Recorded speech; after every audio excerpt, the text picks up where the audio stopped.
School Promise Preschool Chat. I'm so very excited to be here today. We have part two with Dr. Alexander Sims of Our Children's Safety. Good evening, Dr. Sims. How are you today? Hi, good evening. It's so great to be back. Well, it's wonderful to have you back. Thank you for spending time with us talking about our children's safety. We know how important that is because, our children, especially in the preschool stage, are all over the place. And sometimes the smallest things can be dangerous to their health. Yep. So just pleasure to have you here today to talk to us about our children's safety. And so with that being said, I'm going to go ahead and turn it over to you. Okay, that sounds wonderful. I'm so excited to be with you all. Tonight we talked about safety in a little bit of a different aspect the last time that I was with you all and talking about the COVID-19 pandemic and the COVID-19 vaccine for children 5 and up. Tonight I was hoping to chat about things just a little bit more broadly speaking in thinking of how to keep our kids safe during the winter season. Not to be confused, since it was over 60 degrees today, it certainly did not feel like winter, but I'm sure that we'll have our taste of winter and snow at some point between now and March. And so I was going to chat a little bit about winter safety. I have just a few slides to share with some content, and then I was hoping we could get into some discussion. So let's dive in. Keeping kids safe this winter. The stuff that I was hoping to get into today include topics of what kids should wear to stay safe in the colder temperatures, what kind of things should be avoided in order to prevent things like frostbite and hypothermia, how to safely play during the colder months. And then I'm going to talk a little bit about child-proofing your home, since we're all kind of indoors a little bit more now than the warmer months. So to get right into it, as far as this is a question that I get a lot in the clinical setting. I'm a pediatrician in the primary care office at Cincinnati Children's in the PPC, where some of you might take your kids. And this is a question that I get from moms and dads quite a bit about what their children should be wearing when it's cold outside. So I think the key is there should be multiple thin layers of clothing when it's colder outside. Typically, kids need one additional layer than what adults need to feel comfortable and feel warm. So you can also use that as a rule of thumb. Mittens actually tend to keep our hands a bit warmer than gloves do. If you can think about it, like a mitten has all your fingers together and you can kind of feed off of your own body heat, if you will, whereas a glove has all the fingers separate and you're not able to kind of use your own body heat in that way. So mittens are actually going to keep you warmer on the colder days. And you definitely want a hat on board as well. We lose a lot of our body heat through our head, through the top of our head. And so hats can help us stay warm in the colder temperatures. Boots as well, and boots, particularly when it's snowy out, when it's that slushy wet snow, you want boots that are water resistant to keep feet dry. You also want to ensure that the boots for the kiddos are big enough to get 2 pairs of thick socks down in there, again, so that when it's super cold outside, the toes are protected. This may not be a thing that you think about a ton in the wintertime, but sun protection is just as important in the winter. And in some ways, it might be more important because we're not really expecting to get sunburned when it's winter out, but sun protection is important 365 days a year. And if we think about, especially when there's snow on the ground, the light from the sun reflects off of the snow and kind of bounces off and hits our skin, maybe even more strongly than if there's not snow on the ground. So we definitely want sun protection on board via sunscreen. Again, a hat is also helpful. Sunglasses, if it's one of those like really bright snowy days. And for warmth and sun protection, you might think about something like a ski mask for your child. Frostbite is something that we see not only in the clinical setting where I work, but also in the emergency department. And I don't know if anybody on the call has ever suffered from frostbite, but it can be quite uncomfortable. The most common places to get frostbite are the fingers, toes, ears, and nose. So you can think like those are places that might be exposed to the colder temperatures. more commonly, like the core part of your body is not gonna really get frostbite unless you're not clothed super well in areas that are prone to get cold first. So all of you can probably think when you're outside and it's cold, the tip of your nose gets cold pretty quickly. The key to frostbite is prevention. So some of the clothing recommendations that I gave are going to be really key to trying to prevent frostbite in the first place. Also avoiding playing outside when the temperature or the wind chill is less than -15. Theoretically, being when it's above that temperature, so even when it's 0 degrees, we can still be outside and play, and this will come up in a bit. I think children and adults just need breaks from those cold temperatures, so bringing them in every like 20 to 30 minutes to give them some time to warm up, which might be kind of irritating with them coming in and out, but it's a good way to prevent them from letting that chill set in. Any clothes that have gotten wet from snow or rain when it's cold outside, we want to change those. So we don't want them remaining in cold or wet socks or wet mittens, wet underclothes. Definitely want to swap out of those. So that might be a good question when you bring them in for, that little break every 30 minutes or so. Does anything on you feel wet? And then you can swap out of those clothes. I wanted to show this because I think that a lot of us are probably more at risk for frostbite than we realize. The first stage of frostbite is actually something called frost nip, which I would imagine that almost all of us have experienced. This might be when the tips of your fingers get quite red and also get kind of that prickly sensation or even like a numbness sensation after feeling cold. Superficial frostbite would be the next phase. And instead of those tips of the fingers looking red, they're going to change to looking almost a white color and be blistered just like you see there in the graphic. And then deep frostbite is going to be pretty significant, and you would likely see one of these earlier stages before we get down into deep frostbite, but the tips of the fingers or the palm of the hand might start to look dark or black. So we want to first implement those prevention strategies that I talked about with the clothing, taking breaks from the cold temperatures. And then if we see signs of, you can progress the slides, if we see signs of that redness at the tips of the fingers or the tip of the nose, we want to come inside. You want to place those parts of the body in warm water, but not hot water. So that might look like running a sink full of room temperature water or warmer water and putting the hands in that, putting them in a bathtub. Again, not super hot water, but on the warmer side. Or we can just use our body heat to help. So if you're noticing, hey, your fingertips are looking on the redder side, we're on our way home, but we're not home yet, you might have them put their fingers under their armpits. If the frostbitten areas are not fingers, so it's a little bit harder to like dunk your nose in warm water, you might consider using warm washcloths for those areas. You don't want to rub those areas that are frostbitten because that skin does become quite a bit more fragile when it's kind of affected by the cold. So you don't want to do a ton of rubbing. You just either want fingers under armpits or in that warm water like I talked about. And this can be quite painful if any of you have experienced frostbite. So Tylenol or Motrin, if your child is 6 months or older, can be helpful as that skin thaws out because it's probably going to be a little bit uncomfortable. After a few minutes, we would want you to dry off those areas and cover up with some warm blankets. Give them something warm to drink, like some hot apple cider or some warm cocoa, just to kind of warm from the inside out. And then obviously would want you to call your child's doctor if you have concerns about frostbite alongside of doing everything that I've mentioned.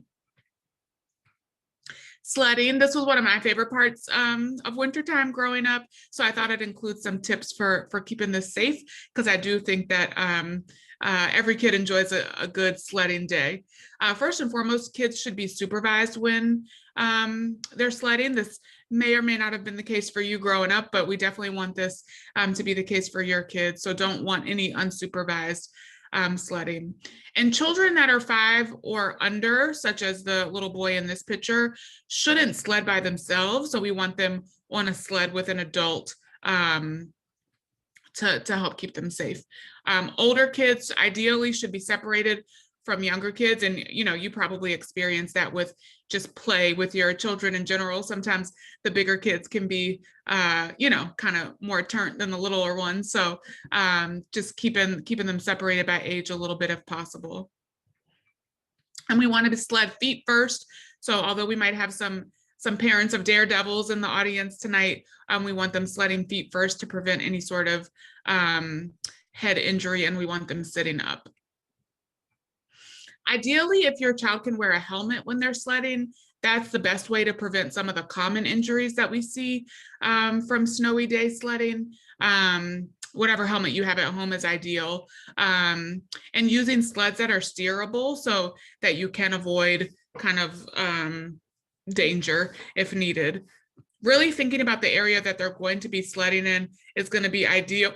It's going to be ideal if it's free from trees and fences so that there aren't things for them to slam into. And if it's covered with snow, but not ice. As you know, probably from your own comings and goings, ice can be really tricky and can be really dangerous. So we want an area for sledding that's snowy, but not icy.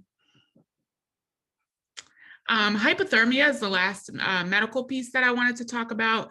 And again, the best way to prevent this is all the things that I've talked about so far. So wearing the correct clothing, making sure that if clothing gets wet, we take it off and swap it out for dry clothing, making sure that we're looking out for signs of exposure to the cold. Children are at higher risk for hypothermia than adults are because they're smaller. They have, less surface area to their body mass. So they are at a higher risk, which is why I felt like it was important to talk about to this group. They also, don't really have the ability to oftentimes tell us that they're too cold and don't have as good of a shivering mechanism as adults do. So they have kind of fewer protections on board to prevent hypothermia. I wanted to include some signs of hypothermia. The clinical definition is a body temperature that's below 95 degrees Fahrenheit. What this might look like might be uncontrollable shivering, skin that looks pale or cold, but they can also start to act a little bit funny if they have true hypothermia. So they can look drowsy, can be saying funny things, acting confused, slurring their speech, and we would obviously want you to seek medical attention at that time. Again, prevention is key with the clothing, avoiding extremely cold temperatures, breaks from cold or play outside in the cold. And you can set a timer. That might be a good way, like on your phone, a 20 or 30-minute timer to remind them to come in, warm up, swap out wet socks, and then kind of go back at it. The treatment for this is to come inside. This will sound familiar. Remove wet clothing, get under some warm blankets or towels, something warm to drink, again, to help with warming from the inside out. We don't necessarily, and again, this is similar from before, want you to dunk them in a hot bath because the evaporation of that water will still leave them feeling cold. All of us, when we get out of the bath, feel cold for a moment. So it's better to drink something warm and be under some blankets on your way to the emergency department. Just a brief word about car safety and sleep safety during this time of the year. A lot of moms and dads that I meet in the clinical setting have questions about kind of what they should be doing to keep their kids warm, especially when it's cold outside, but when they're inside of their house. And I said before, kids should have one more layer than what adults need to feel comfortable.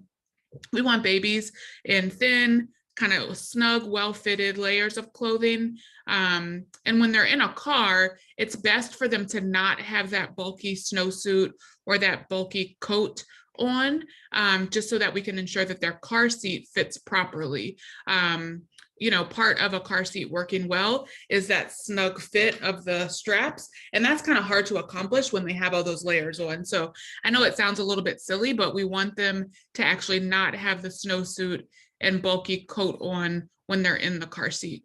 We want those things on when you are going to and fro, but not when they're actually in the car seat. During the colder months, we still advise that children or that babies are put on their backs to sleep until they're a year old, and that there's not excess stuff in the crib. So better for them to sleep in like the zip up like warm suit rather than it is for you to put a ton of blankets in the crib, if that makes sense. I also think winter is a really good time to take inventory of your home and consider thinking if it's a time to tune up your childproofing approaches. We know that children are naturally curious, they're into everything. It doesn't mean that they're bad. That's how we want them to be, right? Like I want them exploring and looking all over. It's a part of their brain development. But we want to make sure that as they explore, they're not going to find things that are going to be unsafe or a problem. It's best to childproof before a child starts crawling, but anytime is a good time to tune up and to kind of rethink some of this. I want you, when you are doing your childproofing, to get down on your hands and knees and really see things from their perspective. You're going to feel silly when you do it. It's going to feel a little bit awkward, but I think it's the best way to find things that they could potentially get into or could cause them to be unsafe. Just as an example, we had friends, I don't have children yet, we had friends over for Thanksgiving who have a 2.5-year-old, and on our coffee table we have like a tray with you know, like a candle and some other stuff in it, maybe a book or something. And I didn't even notice we had some change, some coins in the tray on the coffee table. And you know, my friend's daughter's just like bopping around looking at things, and my friend's like, oh, you have some change here. So it was a good reminder to me of, you know, despite not having children here full time, that when we have guests might be a good time for me to get down and see things from a toddler's perspective. The goal really is to have hazardous things in locked cabinets and out of reach. And so that's why I want you down at their level so that you can figure out if things are within arm's reach. So Dr. Ellis, let me just interrupt you for one quick second, because I Yeah. did have a question. Because what I was wondering, and it's a good, you know, statement that you made about getting down to eyes reach, but can you just name some things that parents like should just keen on and say, okay, Yep. this is a hazard? Because like when you say change, I mean, I just wouldn't have thought about change, you Yep. know, because we don't look at that as being hazardous. So it may be some things that parents, it just don't come directly to their mind about, you know, that may be of danger to children. Totally. So I think oftentimes when I bring this up in clinic, when I say child proofing, I think that a lot of parents and families think that that means cover up the outlets and maybe cover up the corners of the, you know, tables and counters with those little like bumper things. Those things are super important. And certainly, you know, I want them away from outlets and the outlet covers on the plugs. But I think that childproofing is not only that. And so I included a nice long list here for you. Feel free to screenshot or, you know, take a picture with your phone or something and kind of work your way through figuring out if there's things like this around. I tried to put them kind of in order in which they might be in your house. Cleaning products first and foremost, especially those cleaning pods. If you're like me and use those because they're nice and convenient. Those in particular have cleaning products that are super concentrated, which is why you're able to just use the pod and throw it in there and it's enough for a whole load of laundry. But we want cleaning products, laundry detergent, dryer sheets, Tide Pods, all those things up and out of reach or in a locked cabinet that a kid can't get into. If you think about some of the stuff that might be in your bathroom, such as mouthwash, perfume, aftershave, having those things in a locked cabinet or up out of reach is ideal. Next, I started to think about like kind of like garage kind of stuff for like outdoor kind of stuff. Antifreeze is super dangerous, insecticide, weed killer, gasoline. And it might be challenging to think through, oh God, like how am I gonna like lock up my like container of gas? But I think that's where up and out of reach comes into play. So if there's a way to have like shelving in your garage that these things can be high up and not within reach of the toddler. Medications, this is probably one of the most common forms of accidental ingestion for children, ingesting like an adult's medicine. So although it's, it's hard for all of us to remember to take medicine. So having it like, on the kitchen table so that you see it, it's probably what a lot of people do. But having it ideally up and out of reach, maybe in your medicine cabinet, behind your mirror, or in a place that the kids can't get to, because this is a super common form of ingestion. Vitamins are inclusive of when I say medicines. Supplements, even things that are over the counter, can be very dangerous if children take a lot of them. We talked already about coins. I want you to think about things like batteries, screws, magnets. Maybe I'm telling on myself, but I feel like when we're working on, like, we're replacing a ceiling fan right now, so we had a screw, just laying on the counter. And if there's kids in your home, you definitely wouldn't want that to be the case, because what do kids do? They see it, they grab it, they put it in their mouth. Right. So wanting you to be thoughtful about that. Nicotine products, alcohol, drugs, even the trash, like thinking about how easy it is for your toddler to get into your trash can, and making sure that you kind of have that in a place. Obviously that can't be up and out of reach because you need to be able to access the trash can, but some people, for example, put their trash can like under the cabinet, so that's like one barrier in the way of the toddler getting in the trash, even at the very least, so that they don't turn it upside down and you have to clean it up. Last couple things, houseplants. Some houseplants can be dangerous or poisonous. I'm a big plant person. You probably can't see, but I have a lot of plants in here. So just being thoughtful. One, if you're a plant person like me, the plants that you buy, figuring out if they're poisonous or not. And that can be done on a pretty simple, Google search.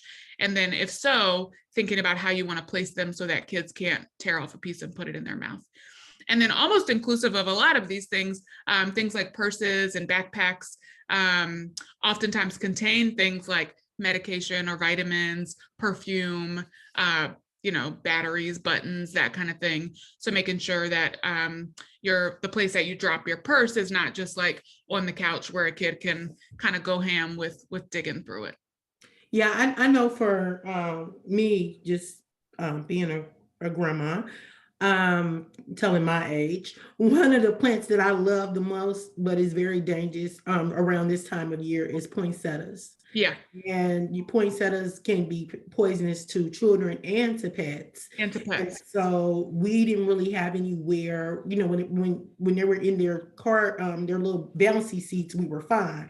But because we used to put them around the fireplace, but as they got older, we've had to stop because the red leaves are very enticing to them. And so I know parents have to be careful. And then another thing that I was going to know that I have a lot of problem with, and I have to remind myself, is lids.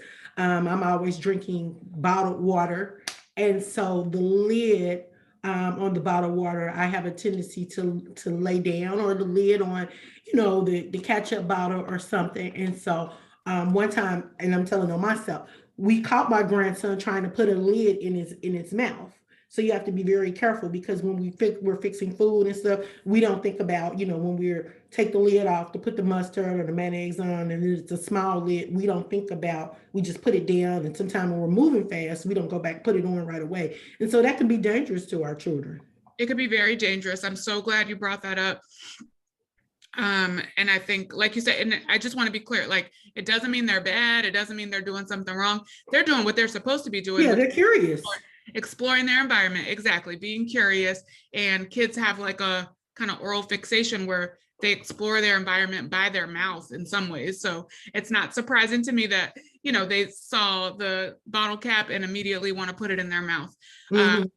So as folks are kind of taking inventory of things, don't beat yourself up. Like, this is nothing to feel badly about necessarily. We just want you thinking critically about getting your environment safe. If there is one thing that you learned today, if you learned nothing else, my request is that you put the poison control number in your phone. The number is 1-800-222-1222. So if you are concerned that your child has ingested something unsafe, any of the things that I put on that list before, and it doesn't even have to be something that is like a stereotypical poison, like it doesn't have to be just a medication or something in the garage and a weird bottle. It can also be something like a button or a battery or a magnet, like all of those things. I would want you to call the Poison Control Center.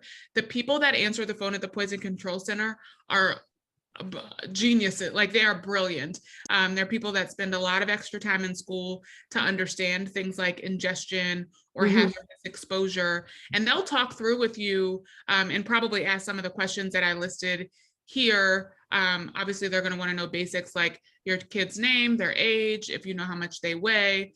They also might ask you what time you think that they ingested the substance, maybe how much. So let's say you have a prescription bottle, you know that it has a month's supply. So, maybe, 30 pills or 60 pills. They may ask you to go through and count to see how many are left to try to figure out how many you think that they took.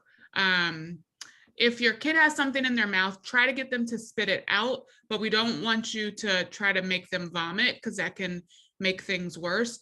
When I grew up, my mom had in the medicine cabinet a bottle of something called Ipecac, which is an old school. I was just gonna ask you about that. I'm telling my age because Yeah. I was just gonna say, do people not use Ipecac anymore? Yeah, we don't want you to do that, because that can, in a lot of cases, make things worse. So we don't want you to try to make them throw up with anything medicinally, or with like sticking your fingers down their throat kind of thing. But if something is obviously in their mouth and you can kind of scoop it out with one finger, then that is fine to do. Whatever the item is, we would like for you to keep it, so that when you call poison control, or if you're at the emergency department, you can kind of show folks. So, if it's that bottle cap, or it's, again, some medication or a piece of a plant or something, keep it so that we can try to help identify what the thing is. Obviously, if your child's unconscious or seizing or not breathing, we want you to call 911. Well, that's good to know about the Ipecac, because like I said, my mom would swear by that. So Yeah. So that's all the content that I had, and I'm so excited to hear what questions you have, what else we can talk about with regards to safety, maybe particularly for the winter and staying safer during these months. Well, so I was listening and I wrote a lot of questions down. And the first thing I wanted to talk about, I wanted to kind of talk about, because we're in that season where kids are kind of getting sick and everything. And so I know we kind of talked about that last time, but I kind of wanted to go back because I wanted to know, is there a difference between winter germs and summer germs? And I say that because in the summer, it is hot and it's warm. And so it seems that germs are a little bit, or should be a little bit more up and about, or our children should be, catching stuff more. But actually in the wintertime, it seems like children are catching stuff more. So I'm just trying to find out, is there a difference between summer germs and winter germs? There's a difference in the sense that there are different, germs are either viruses or bacteria, typically, when we're talking about things that impact kids. And so there's a difference in the sense that there's different viruses and bacteria that are more commonly circulated in the fall and winter months, and other ones that are more commonly circulated during the, spring and summer months. And that's just based on the biology of how, at like a microscopic level, how they function and when they thrive, what they, what environment the bug likes to be around, basically. In the sense of like, I guess the things that are similar are that kids can get sick in any month. It just might be from a different thing. And I think we should truly observe the same habits and behaviors in all the months to try to prevent kids from getting sick. But there is a difference, just in the sense that different viruses and bacteria are circulating our environment at different parts of the year. And so then my next question, because that's really good to know, because I think sometimes especially because when you go to the hospital and they kind of keep it cool there and stuff. And so they always say it's because of germ control and everything. So my next question is one between the summer germs and the winter germs more deadly than the other? Not necessarily. In my professional career, have seen super sick kids in the summer and super sick kids in the winter, so I don't think that there's a seasonal difference. I think, anecdotally, we may see more illnesses in the fall and winter. And part of that, and some of you could probably know the answer to this because of what we've learned during COVID, part of that is because we're spending more time indoors in fall and winter. And so we're more up close and personal. When somebody sneezes, that's not being dissipated, outside at the park, that's being dissipated like indoors where people can then kind of breathe that in and potentially get sick. So I think you may see more illnesses in the fall and winter, but some of that may have to do with us being indoors and just exposed to each other a bit more. Okay. And so with that being said, let's talk about germ prevention in the house. Yeah. Because like you said, we're up and close, more personal. What things should parents be doing to limit the amount of exposure in the house with regards to germs? Yeah, I think it's a great question. First and foremost, I think thinking through those exposures, right? So your strategies might look different depending on, for example, whether or not your kid goes to daycare or whether or not you're a stay-at-home dad or a working dad, so you might do things differently depending on what everyone's exposures look like. Certainly keeping hands clean. Again, some of this we all are experts at because of COVID. For better or worse. So keeping hands clean, I think, is number one primary thing. Keeping hands washed, obviously, like after using the bathroom, before eating food, when we come inside from playing outside, keeping our hands clean. And then if your kid has signs of a cold, signs of a runny nose, as best you can, when you think about it, wiping off their hands with a hand sanitizer or washing them in warm soapy water, I think is one thing. I think if you're like me and you work in a particularly high risk setting, I've been doing this during COVID, coming home and kind of first thing I'm doing is changing my clothes, washing my face, washing my hands, so I can the stuff from clinic, try to get that off. You may consider doing the same thing if your kid's in daycare, right? We know that at daycare or at school, your kid's around a whole bunch of germs. In some way, that's okay because it's helping their immune system get really strong. So I'm not trying to say that daycares are a bad place, but we know that there's kind of more exposure there to bacteria and viruses. So you may consider incorporating into your routine, okay, when we come home from daycare, maybe we do bath time earlier in the evening, to get those kind of things from daycare that you might have been exposed to, get those off. So I'd encourage people to not feel bound to the routine that maybe you grew up with. Like for me, I grew up with like taking a bath right before bed. And that was kind of our routine, but maybe the routine is we take a bath when we get home from daycare at 4 o'clock. I don't know. But I think, our exposure, our risk is going to be from daycare, school, and work, because we're just around so many more people in those spaces. Well, I think that's even important for adults. Like my husband, he works in retail. And so when he comes home, I ask him to remove his stuff because he's been exposed to people and their germs all day. Now, the other thing that I do, especially when my grandchildren are over, because it feels like to me, hands pick up so many germs. And so hands are always touching things. So I keep the doorknobs and everything wiped down with Clorox wipes and stuff. I think that's a really good idea. You may consider, making it a little bit easier on yourself. Of like in my house, for example, I have like a Lysol spray under every cabinet, in the bathroom. And when we have kids, we'll have to put a little lock on those. But that may help you so that if there you go. If you're in the bathroom and you think about it, spray off the handle. You're right that our hands are the breeders for so many of the illnesses that we see. And I just did it, right? I just touched my face. I did too, yeah. We're both doing it. There's some statistic about we touch our face thousands of times a day, which I think when you first think about it, you're like, there's no possible way. But when you think about all the little this. And all the things that we touch during the day. And all the things that we touch all day long, the keyboard, at your desk, or the mouse at your desk, your steering wheel on your car. Again, none of this is said to scare people, but just to think about what all those points of contact could potentially be. And I don't want anybody like walking around in a bubble. So I think we all have to be realistic. We got to live our lives. We got to be able to go to work if that's your, your, Well, no, we just, we want to kind of put it in people's head so they can yeah, do their best to keep safe.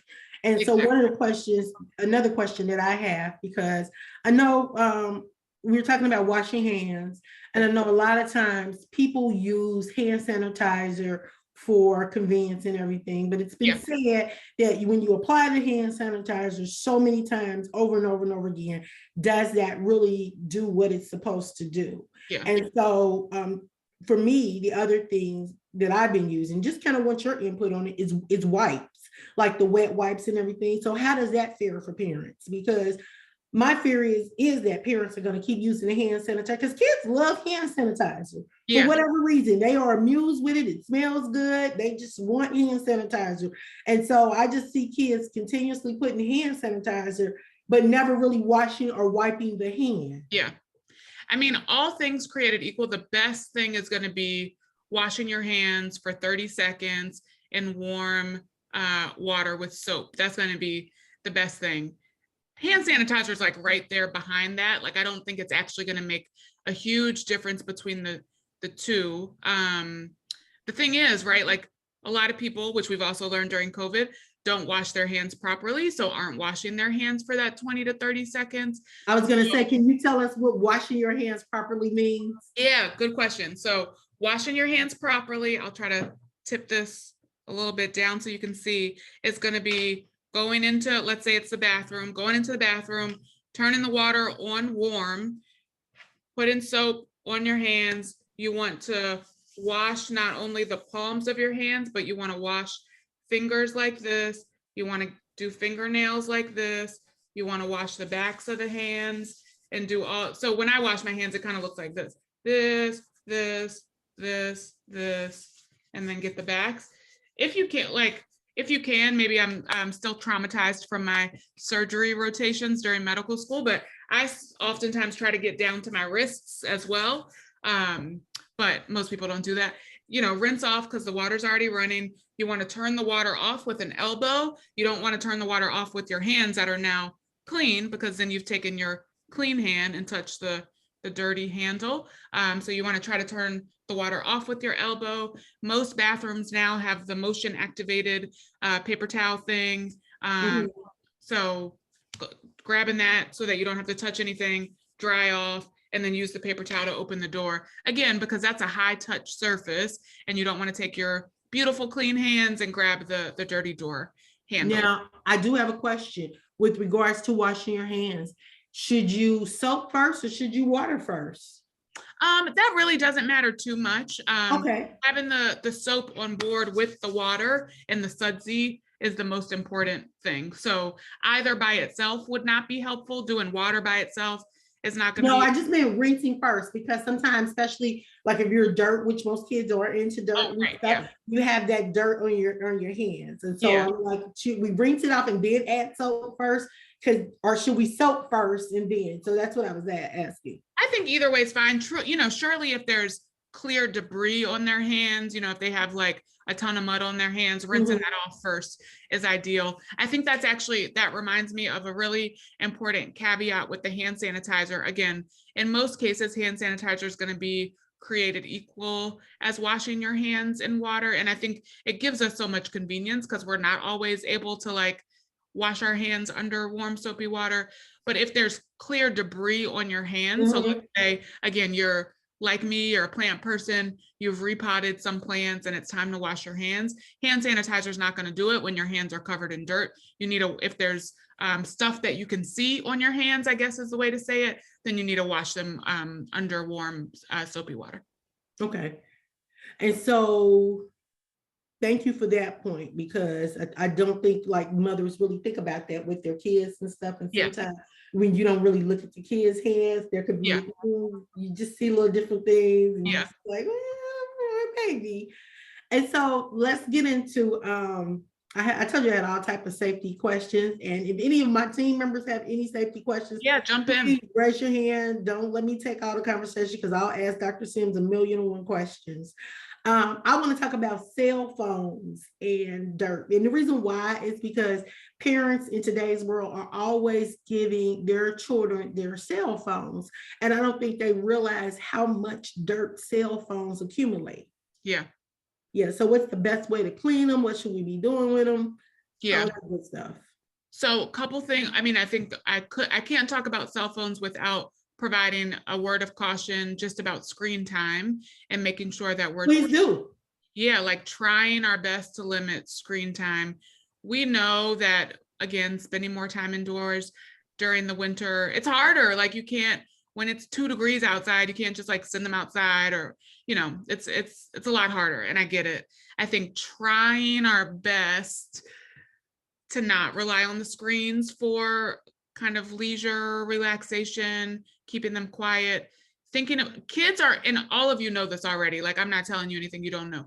Kids are entertained by really simple things, very, very simple things. A friend of mine who's a pediatrician just posted on Facebook, I think her son is probably 3 or 4. She was like, I'm not getting him anything for Christmas because he just sat on the kitchen floor and played with a pot and a spoon for 2 hours. I'm just about to buy a new spoon, a new plastic spoon for him to bang on the pot. So just not forgetting, even though that technology has gotten so far away from us and there's so many things and options for them to do and look at, don't forget that at the heart of things, kids can be entertained by very simple things. So a book, some blocks, again, playing with a pot and a spoon. And I just want to intervene here that when we say screen time, we're talking about the tablets as well, correct? Yes, the tablet too, which I get that there can be educational things on the tablet. So I understand using it for educational purposes, if it's a part of their schoolwork, etc. But I'm just talking about like, you know, mindlessly kind of YouTube stuff for, you know, them watching TikToks or whatever. Those things have their place, but we want to try to limit it to ideally under an hour per day, which I know is very, very hard. But I would not be a good pediatrician if I didn't tell you that we got to work on limiting screen time. And I think a good replacement is perhaps books. That being said, if we are using screens, I think that's where your idea of the antibacterial wipe comes into play. And that's not going to be the same as a baby wipe, I think is important for folks to know. The baby wipe is helpful when you're, you know, changing a diaper, but is not going to be helpful to kind of kill all the bacteria and viruses that could be on a screen. So you're looking for something that's in a similar package, which is kind of confusing, but that says antibacterial wipe. Mm-hmm. Yeah, I think that's important to note because as you said, I have seen parents do that, use baby wipes to wipe things down. And you know, I thought to myself it doesn't work the same, but I'm like, okay. It doesn't, it doesn't. Yeah. Okay, going back to frostbite. Yeah. So when we talk about frostbite, I think that people always think about your hands, but people don't put enough emphasis on your feet, your toes. And so what I wanted to know, because we talked about the symptoms with your hands, is it the same for your feet?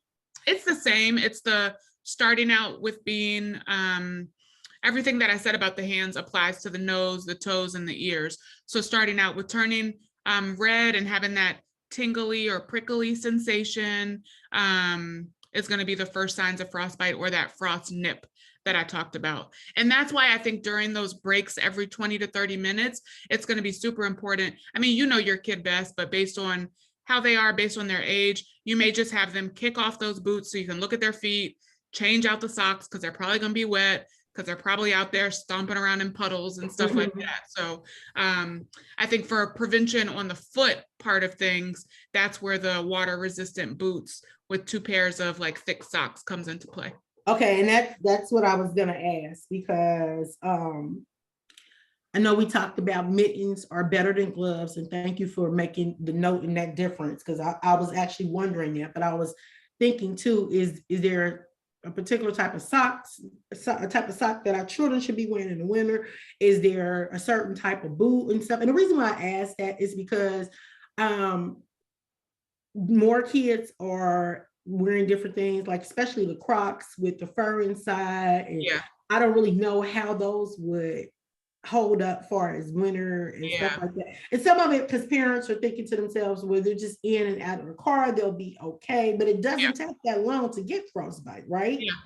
Yeah, I mean, it can take, so if it's cold enough, it can take 20, 30 minutes in the area that we live. So it doesn't take that long. I mean, I hear you. If you're going to CVS and coming back home and it's a dry day that happens to be cold, that might be a day that's fine to have on, wool socks with your Crocs, that have the fuzzy stuff on the inside, or wool socks Mhm. with some Uggs or something.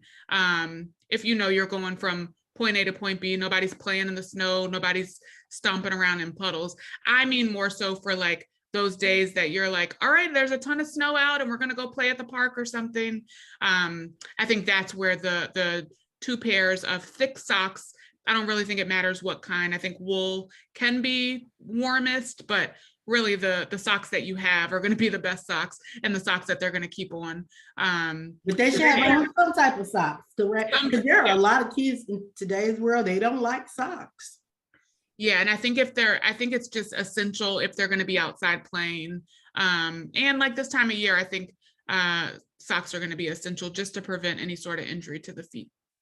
Mm. Yeah, Yeah, I'm telling my age again. Do you remember the days of thermals, I do. long johns? I do. Because parents don't really buy them for their children anymore. And so just trying to figure out like your feel about that with regards to keeping warm. Is it, material, is it too warm? Is it not really helpful, or, do they not need it? I think it can be helpful on those really cold days, and it doesn't necessarily have to be the old school thermals or long johns, but that's where I was getting at, kind of thin layers and multiple layers come into play. So, you have your underwear on as your base layer, then you might have like a long sleeve shirt, and maybe some leggings or some thin pants, and then your kind of final layer on top. So I think the principle of long johns totally makes sense. Our grandmas and great grandmas, they knew what they were talking about with those, because I think those multiple thin layers can be helpful, as opposed, I guess the opposite, right, would be like it would be less warm and less safe to just have on a short sleeve shirt, and even the biggest, baddest North Face long coat, if you don't have the layers on underneath, you're going to get cold at some point. Well, and that brings me to my next question. T-shirts. Parents don't put on T-shirts on their babies anymore. And Mhm. so, um, sometimes I think I missed the memo when I see the kids and I'm like, well, wait a minute, did I miss the fact that, our children, do they not need T-shirts anymore? Are T-shirts not helpful? Because I was always told, you wear T-shirt to help prevent from getting cold in your chest. And so I'm like, is that not an issue anymore? Because Yeah, I mean, some of it might boil down to personal preference. Like I said, if that base layer is a long sleeve shirt, or if it's a undershirt, I think the multiple thin layers is the important thing. I think it's an important thing to say out loud that the cold temperatures don't make us sick. So you don't get sick from being okay. outside in the cold. Sometimes in the wintertime, our immune system is a little bit more under assault. So we might be a little bit more vulnerable to colds and illnesses during the colder months, but you won't necessarily get a cold from being outside. You'll come back in the house, your nose will be runny. That's a normal response to kind of temperature change, but we certainly don't want kids to be at risk for things like frostbite and hypothermia. And so I think that's where the multiple layers comes in, whether that's through an undershirt, a t-shirt, Mhm. a couple things, that's okay. But my point is, I think it would be insufficient on a cold day for a child or a teenager to just have on a t-shirt and then their big coat on top. Like, I think, we need some sort of layers on cold days, not on December days that happen to be 60 degrees like today, Right, right. but on typical December days. So, and it's funny that you say that because I was always brought up to believe, but my mom, of course, like once you put your t-shirts and stuff on, you don't take it off. But I'm like, if we kept it on right now at 60 degrees, we would actually make ourselves sick. Mhm. So, I mean, how do we switch back and forth with our children with regards to the weather and the seasons being kind of like all messed up? I know climate change is something else because the weather is just all over the place. I think if it is a December day and it's 70 degrees, you don't have to have your long puffy coat on. Like just because the month says December doesn't mean that we have to have on the long, big, puffy coat if it's like hot outside. And that's just a reflection of our weather just being so all over the place. Mm-hmm, mm-hmm. So, like I said, I think a good rule of thumb for kids and babies is one extra layer than what you have on and what you're comfortable with. So if it's an unseasonably warm December or January day and you're comfortable with like a t-shirt, a sweatshirt, and a light jacket, then maybe for the baby, they'll have on a long sleeve shirt, another layer in their jacket or something like that. So I think that's a good rule of thumb. Definitely don't want anybody walking around with a puffy coat when it's 80 degrees just because it happens to be January or February. But I think, grown-ups, I needed you when I was growing up because my mom would have me in that coat. It'd be 60, 70 degrees, and she'd be talking about, you better not take that coat off. Yeah. Like I said, we don't get sick from the weather. We get sick from bacteria and from viruses. So Mm-hmm, mm-hmm. the weather is not going to be the thing that makes us sick. Certainly with, spring and pollen and allergies and all that stuff, those things can make us not feel well. But I think grown-ups, you guys know when you're hot, when you're cold, and the same is going to kind of translate to your kids. Yeah. Yeah. Well, has just been great. I always enjoy it. It's your second time here, and I hope as we continue preschool chat, I'll be able to call on you a couple more times. I Yes. know Yeah. we're getting close to the end of an hour, so I want to check. Did anybody else, any of my wonderful coworkers, have any questions or anything? Okay, and so with that, I'll end it with one more. I'm sorry, I do. Okay, I'm sorry, Sydney. Go ahead. Okay, so I have a friend who lets her children sneeze in their hands, and which is whatever. But I've always been taught to sneeze in the elbow. That's better. Which is better? Yeah, we want to teach our kids and for ourselves to sneeze into our elbow. The thought is exactly what we were talking about before, that our hands are just vectors for passing germs back and forth. And so our elbow is less so. I mean, you're still, if you have germs to spread, they're now in your elbow, but you're not going to use your elbow to open the door or anything like that. You're not going to use your elbow to type on the keypad. So we want to train kids to sneeze down in their elbow just to prevent it, first and foremost, from spreading all over to other people, and from sneezing in their hand, because their hands are then going to go touch everything. Does that make sense? Yes, because she has them cup their hands when they sneeze, and they sneeze in both hands actually. But I've always taught my children to sneeze in their elbow, and we just agree to disagree there. Yeah. I mean, I suppose that if a person, if she's having them sneeze in both hands and then immediately go wash hands, as I kind of demonstrated, for a full 30 seconds with warm soapy water, all those bugs on their hands are going to be washed off. But none of us are as diligent about washing our hands as we should be, which is why I'm suggesting the elbow. Kenidra, I see you have a question. I'm trying to see if I can see the whole question. Wait a minute. Okay. Kenidra wants to know, what is the best way to deal with seasonal allergies with our current unpredictable weather for our children? It can be really challenging. I'm an allergy sufferer, so Kenidra, I feel your pain. And it can be hard because I think on these, again, unseasonably warm days, spring starting sooner, things are blooming. It can be a little bit of a mess, and allergies can be really challenging. I would suggest chatting with your child's pediatrician about whether or not they would benefit from an allergy medicine, either on a seasonal basis or year round, even depending on the things that they're allergic to. Depending on the severity of their allergies, you may consider asking to be referred to an allergist to figure out if something beyond the Claritin, Allegra, kind of Zyrtec, things that a lot of us are on to figure out if your kid needs something beyond those things. But I think chatting with the pediatrician about a medicine to help with allergies, because they can be very, very uncomfortable, and in some ways can really knock you out from being able to enjoy school, enjoy sports, and all that good stuff. So they should definitely be tended to.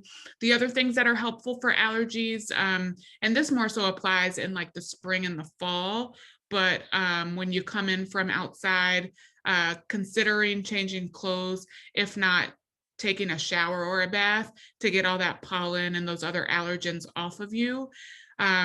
Despite the fact I grew up in the South, so I really love having our windows open when it's a nice day, trying to not do that so that the allergens from outside are not getting inside your house, because on high pollen days, that stuff can get in the house and then you're feeling pretty awful. If pet allergies are a part of the experience for you or your kids, trying to keep pets outside of bedrooms, not having them in the bed, because if pet dander is something that you're allergic to, once it's in the bed, it can be kind of challenging to get out. And then changing sheets regularly, vacuuming regularly, those things can be helpful as well. Is that helpful? I thought it was. Yes, very helpful. My godchildren and nephews and nieces, everyone just seems to be struggling with, it's supposed to be snow outside and they're still raking leaves and cutting grass and everything. So it's completely unpredictable right now. It is very unpredictable. I'm right there with you. And I think, here in Ohio, where I'm from, in the DC, Virginia area, are two not ideal places to live if you have allergies. So I think a lot of folks here suffer pretty badly with allergy symptoms. Yes. Yeah, we do. Well, our hour is upon us, so I want to say thank you, Dr. Sims, for joining us this evening. Also want to say happy holidays to everybody from Cincinnati Preschool Promise, and join us next month. We'll be talking to, oh God, her name slips my mind and the date slips my mind, but that's okay because we'll get the information out to you guys. But what we'll be talking about is what should my child be eating? We'll have a nutritionist from Cincinnati State come, and she's going to be talking about all about what our children should be eating to keep them healthy, and how do we go about introducing new foods to our children, which is a very important topic. So I look forward to seeing you guys next month, and we'll have a whole new lineup come February with different preschool chat topics. So until then, happy holidays, and thank you for joining us. Cincinnati Preschool Promise. Appreciate you guys as always. Thank you. Happy holidays.